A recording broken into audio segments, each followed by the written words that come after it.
صدر supreme court bar احسن بھون نے کہا ہے کہ سول ڈریس میں ایک آمر نے غیر آئینی کام کیا۔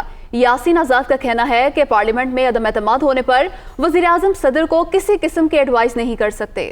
بیرسٹر صلاح الدین کہتے ہیں کہ رولنگ ڈیپٹی اسپیکر کے دائرہ اختیار سے باہر تھی۔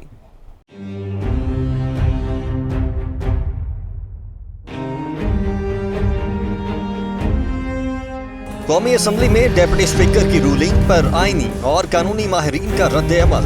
صدر سپریم کورٹ بار ایسوسی ایشن احسن بھون نے رولنگ کو سول ڈریس میں آمرانہ اقدام قرار دے دیا۔ جب ایک آدمی خود آئین اسے روک رہا ہے تو اس کے حوالے سے ہی ہیز نو پاور۔ یہ اگر آرٹیکل 5 کی بات تھی تو اس دن جس دن لیو کی موشن آئی تھی اس دن کل ہو جانی چاہیے تھی۔ ماہر قانون یاسین آزاد کا کہنا ہے کہ عدم اعتماد تحریک پیش ہونے کے بعد وزیر اعظم صدر کو کسی قسم کی ایڈوائس نہیں کر سکتے۔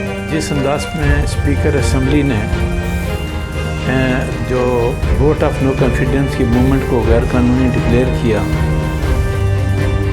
وہ میرے نزدیک قانون سے غداری کے مترادف ہے۔